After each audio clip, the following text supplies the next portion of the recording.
Voilà, mon troisième livre a pour titre Evin Kaleta, le barrage de tous les espoirs.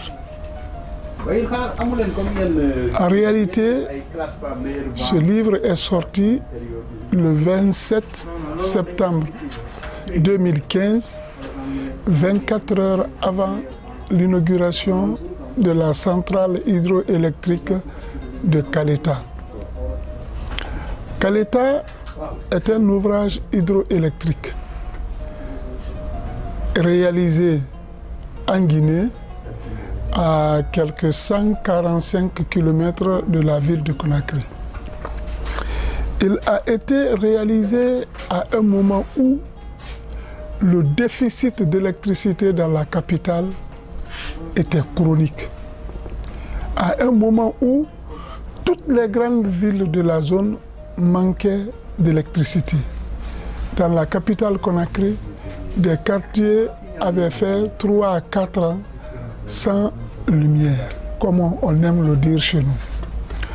Donc, le barrage Kaleta est venu à lui tout seul doubler le parc énergétique de la Guinée. C'est-à-dire qu'avant Kaleta, la Guinée avait un parc énergétique public d'environ 230 MW. Après presque 60 ans d'indépendance, Kaleta à lui seul est venu avec 240 MW. Donc, plus que ce qui existait depuis 50 ans, plus de 50 ans. Kaleta, il a donc mis fin au déficit chronique d'électricité en Guinée. Il a boosté les activités des populations dans les grandes villes qui pouvaient avoir l'électricité 24 heures sur 24. Mais ce qu'il faut signaler, c'est que Kaleta à lui seul ne peut pas résoudre tous les problèmes énergétiques de la Guinée. Kaleta n'a que 240 MW. Ce n'est pas parce que Kaleta a été construit que toute la Guinée sera automatiquement électrifiée. Loin s'en faut. Mais Kaleta, par son interconnexion avec Garafiri, le barrage King Kong, toutes les régions de cette zone gagnent aujourd'hui suffisamment d'électricité, y compris la capitale Conakry. Mais je vais rappeler certaines caractéristiques techniques du barrage pour dire à mes compatriotes que Kaleta ne peut pas fonctionner 100% d'un bout de l'année à l'autre, dans la mesure où Kaleta est construit sur un fleuve irrégulier qui se trouve dans une zone tropicale où, pendant la saison des pluies, il y a suffisamment d'eau, alors que pendant la saison sèche, l'eau peut se réduire à un filet s'écoulant à peine dans le Taloueg. Et Kaleta est un barrage au fil de l'eau qui n'a pas un grand réservoir. Donc il peut arriver des moments de l'année, par exemple à partir du mois de mars-avril, les 2 mois là, où l'eau peut manquer dans le cours d'eau. Donc, dans le barrage, Kaleta ne pourra pas tourner à 100%. Il faudra bien que les compatriotes le sachent. Mais, pendant 10 mois de l'année, Kaleta peut rouler à 100% de sa capacité et donner suffisamment d'électricité. J'ai dit dans mon livre que Kaleta n'est viable parfaitement que quand il est couplé à Soapiti. Et Dieu merci, Les responsables guinéens m'ont entendu et aujourd'hui on est en train de construire le barrage de Soapiti. Kaleta, barrage de tous les espoirs, il a donné naissance à des activités qui avaient complètement disparu, par exemple dans la capitale Conakry. Je prends un exemple.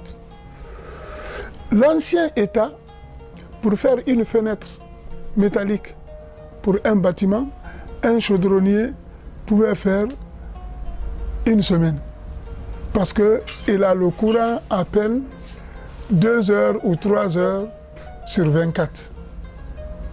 Mais avec le lancement de Kaleta, le même chaudronnier peut produire 10 fenêtres en 3 jours. Donc les activités liées à l'électricité ont rebondi. Nous avons espéré. Et l'espoir de Kaleta ne s'arrête pas à la Guinée seulement. L'Organisation pour la mise en valeur du fleuve Gambie est en train de construire une ligne d'interconnexion électrique entre la Guinée-Bissau, la Gambie et le Sénégal. Une ligne de plus de 1600 km.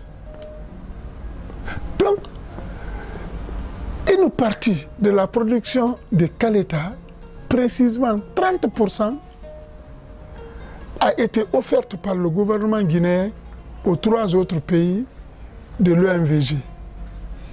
Quand Soapiti sera fini, Kaleta sera couplé à Soapiti, qui sera couplé au barrage King Kong, tous en Guinée, et qui sera coupé au barrage Sambangalou, qui sera réalisé au Sénégal. Mais déjà, c'est Kaleta qui est le barrage mère. C'est en cela que Kaleta, non seulement il est un espoir pour les Guinéens qui gagnent maintenant beaucoup plus d'électricité, mais aussi de tous les autres pays de la sous-région. En cela, Kaleta est un barrage de tous les espoirs. Il faut commencer par dire que depuis 1951, le gouverneur colonial Roland Pré a souhaité l'aménagement du barrage Konkouré, d'un barrage sur le fleuve Konkouré, depuis 1951. C'est le gouvernement du président Alpha Condé qui l'a réussi en 2015. Depuis 1951, les études sont effectuées, tout a été fait. Mais c'est seulement en 2015 qu'on a pu inaugurer ce barrage. Et rien qu'en cela, il est une réussite. Donc, dans le barrage, dans le livre, je rappelle les caractéristiques hydro-énergétiques de la Guinée à l'intention de la jeunesse. La Guinée peut se passer de toutes les autres sources d'énergie, exploiter seulement sa source d'énergie hydroélectrique. Rien que le fleuve Konkouré sur lequel Kaleta est construit, sur lequel on est en train de construire Soapiti, sur lequel on a construit Garafiri, sur lequel on va construire Amaria bientôt, ce fleuve a une capacité de 1600 mégawatts. Donc rien qu'à lui seul, il peut alimenter en énergie hydroélectrique les 80% du territoire guinéen. Il faut bien que la jeunesse le sache, parce que qu'on le veuille ou pas, c'est la jeunesse qui va décider demain. Qu'on le veuille ou pas, c'est la jeunesse qui est apte et ouverte au changement. Qu'on le veuille ou pas, c'est la jeunesse qui va pérenniser tous les acquis, que ce soit démocratique, économique, etc., de la Guinée. Donc cette jeunesse-là a le droit de savoir.